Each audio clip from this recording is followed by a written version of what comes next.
going to start our AYRx training with some review for some poses that are sequences really that are really helpful for the head, the neck, the shoulders, the whole upper body. So we're working with upper body today for this basic version of the AYRx training. And we're going to go into training wheels first, and we're going to start with the swing nice and low on our back. Coming into our sumo, our access for all of our upright postures. Okay, 10 and 2 on our mat, swing nice and low on the back since it's going to ride up to the upper thoracic, and we're using our diamond arms forearm press. From here, we're going to incorporate the leg loops. We're going to grab for the right leg loop with both hands, stretch it down, and then put that behind the knee. Okay, and then second side, nice and easy. Chillaxin is going to be the next pose on our list in order to get into the training wheels.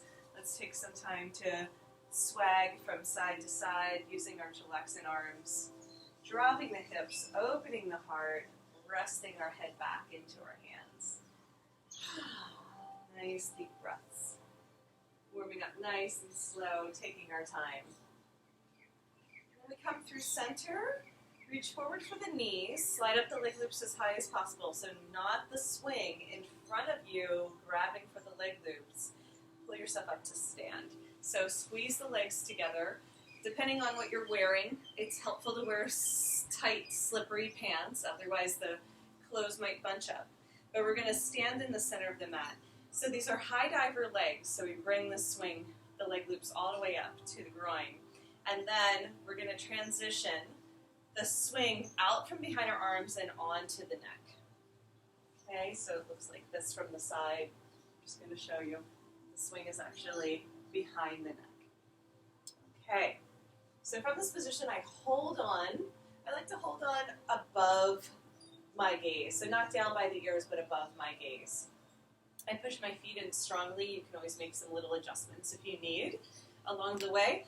But for this version of training wheels, I'm going to lift my chin and tuck my chin into my chest and do this for a few rounds. So I have really strong legs, and then my head is going to relax down, and then I'm going to lift up. My hands are holding on strongly, giving me that extra support so the cervical spine feels nice and safe. So this tiny little bit of tractioning is not a rolfing session. This is where we're using ease and grace when working with the neck, just being easy about it. Okay, and from this position I can walk my feet a little bit wider and start to shimmy from side to side.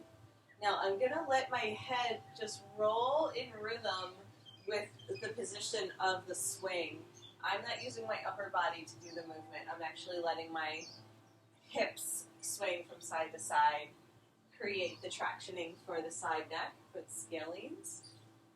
This is really good for the tightness that lives in the sides of the neck, as well as the front of the neck. And then from here I'm going to come to center, and I'm going to drop my left ear to my left shoulder and pull the right side of the swing away on a diagonal, digging in a little bit deeper. Exhale, come to neutral, and inhale, drop the right ear to right shoulder. Pull the left side of the swing away, and just hang out there. A little bit of pressure on the scalenes, which get very tight for people. Chin is neutral. One more time, left ear, left shoulder. Pull the right side of the swing away. And this is where I usually come over and do some hands-on work. So we're going to do this one more time, and then I'm going to do a little demo so you can see how I assist and add some YOGASSAGE here into the practice. So we're going to come back to neutral. We're going to drop our chin. We can even bend our knees here and float if we want a little bit more weight. And then we can go back to our original position where we're lifting the chin and dropping the chin. Doesn't that feel good? This is amazing. Yeah. And we're being extremely therapeutic, which means we're not trying to go anywhere. Don't rip the head off. Let it be very gentle. The cervical spine can be delicate for a lot of people, so this might be too much. And so you want to keep your feet on the floor if you need. okay?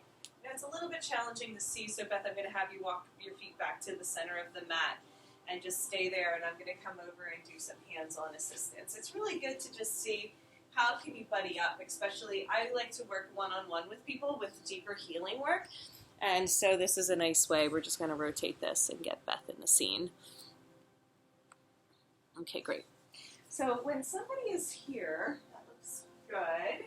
You can walk back even more so you're not, yes, so there you go. Can you feel the difference? Cool. So we just want to find the right position. And then she's going to drop, I'm going to teach backwards, so pardon me, her left ear to left shoulder, and then pull the right side of the swing away. So again, I'm using about like 1 ounce of pressure, using very little pressure, but I'm creating the directional for her.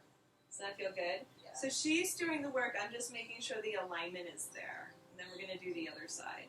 So right ear to right shoulder. Yep. Chin neutral. So sometimes people have their head too high and they're crunching the cervical spine, so I help them find the neutral chin. And then she's going to pull diagonally. Doesn't that feel good? Mm-hmm. Yeah. Were you able to get this last time? Did you get the diagonal? Yes. Mm-hmm. Yeah, sometimes people pull straight out or straight away to the side, and the diagonal works the best, I have found. So it's kind of up and out, up and out. Good. Yeah, and it's the same thing when somebody is coming to center. I'm going to have them rock the chin, lifting up, and then tucking the chin. And so my little bit of help here, just some hands-on work, relax, there you go, is so nice because like the healing energy that's being transmitted allows that person to go deeper. And I'm actually pulling up and out as well as her dropping back. There you go. Oh, that's awesome. Yeah, thank you. That's why they pay me the big bucks. That's why I prefer to do the one-on-one work, because I like getting my hands on people. Right. There you go. Isn't that nice? Yes. Just a little extra. I'm telling you, doing the YOGASSAGE, doing the massage work in the swing, heaven. Yes. Okay, great. So the last thing I want you to do is bring your feet a little bit wider and then do the rocking from side to side. Okay? So we're just reviewing. So straight legs if you can, pressing back all the way if you can. Yeah. And so your hips rocking from side to side is allowing the head to just kind of turn space. And again, I'm not doing a whole lot. I'm just creating a little bit of a directional so that we actually let the head turn. There you go. Good. Yeah, and so everybody's different. So some people like going really deep here, and I usually encourage people to be easy about it and do a little bit of a lighter version. Or you could just really just hang out. And if you want to bend your knees and hang again, you could just hang in center with the chin tucked into the chest and drop your hips. There you go. So as long as her chin is tucked in, she's getting this nice tractioning on the back of the neck. Works extremely well to create a little bit of space for the vertebrae, and that's what we're looking for to find relief.